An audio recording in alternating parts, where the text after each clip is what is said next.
Bonsoir à tous, bienvenue dans votre 19-20. Nous sommes ensemble pour une heure d'infos. Voici les titres de votre édition. Si nos anges du soir à 7, Robert et Valérie accueillent des sans-abri, une main tendue et une association qui se développe.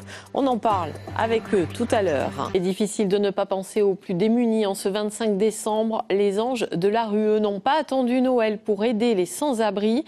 Depuis un an, cette association vient en aide aux sans-abri à 7. Ces anges, c'est vous, Robert et Valérie. Bonsoir. On va parler de vos projets dans un instant. D'abord, voici comment fonctionnent les anges de la rue avec ce reportage de Delphine Aldebert et Stéphane Taponi. On roule ça, les gars ? Ouais. Robert, c'est l'homme qui voulait soulever des montagnes. Son but dans la vie, aider tous les sans-abri qu'il peut. Sur sa propriété privée, il a créé une véritable communauté. Aujourd'hui, tout le monde participe à l'installation d'une braderie pour redonner le goût de l'effort et de la vie en société.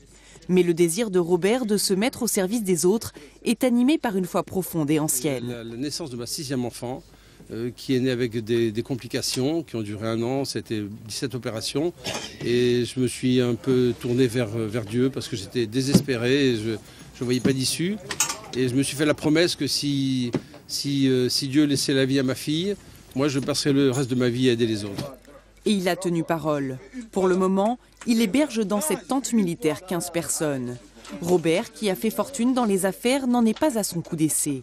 Il a d'abord investi son argent en mettant à disposition des sans-abri des logements dans un de ses immeubles biterrois.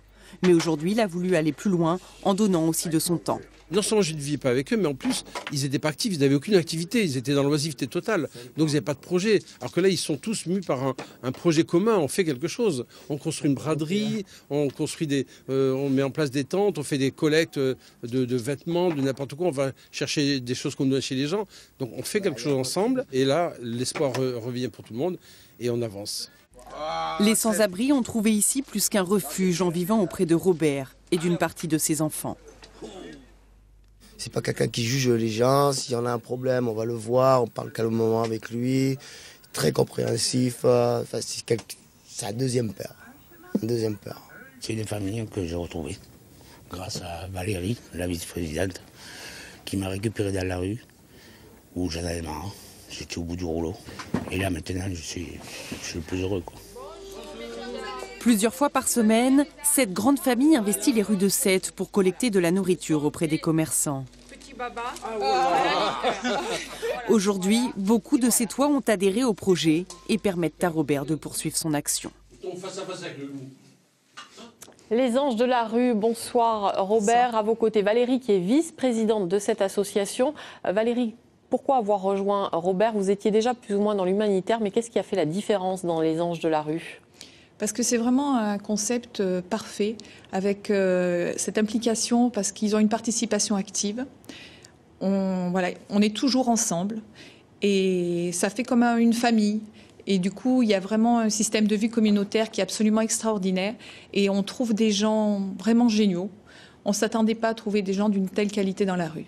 Alors Robert, c'est une grande famille, une très grande famille, mais jusqu'où vos capacités vous permettent d'aller ? Écoutez, il n'y a pas de limite. Notre ambition, c'est de pouvoir grandir. On espère avoir une ferme de 40 hectares très, très bientôt, très vite. Et on pourra mettre dans un premier temps des tentes, une vingtaine, une trentaine de tentes. Il y a des gens qui sont en train de mourir de froid à Paris, à Lyon, à Lille, dans différentes villes. Le 115 n'en répond plus.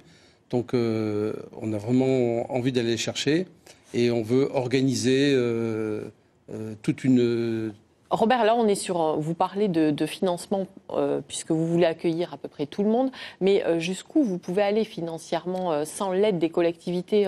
Plein d'associations se sont confrontées au problème des sans-abri. Qu'est-ce qui fait que vous allez y arriver? Écoutez, je pense que si on a un peu de solidarité au départ, par des entreprises ou par des partenaires financiers, des sponsors, on sera capable nous-mêmes de créer des pôles d'activité économique qui vont nous permettre d'être autonomes et de pouvoir fonctionner.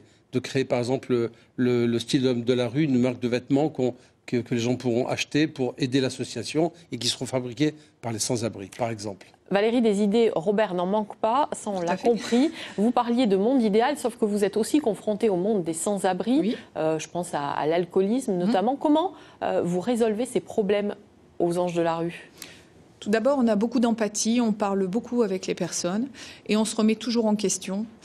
Et souvent, quand on parle avec eux, on dit pourquoi vous buvez? On boit parce qu'on est seul, on boit parce qu'on s'ennuie. Aux Anges de la rue, ils sont plus jamais seuls et ils sont actifs. Donc on répond à déjà des problématiques que l'on retrouve dans la rue. Très vite, Robert, les Anges de la rue, la suite c'est quoi? C'est essayer d'en faire une association nationale? Oui, absolument. Un modèle? Voilà, de pouvoir faire venir des gens de Paris. Il fait très froid à Paris, il fait très froid à Lille.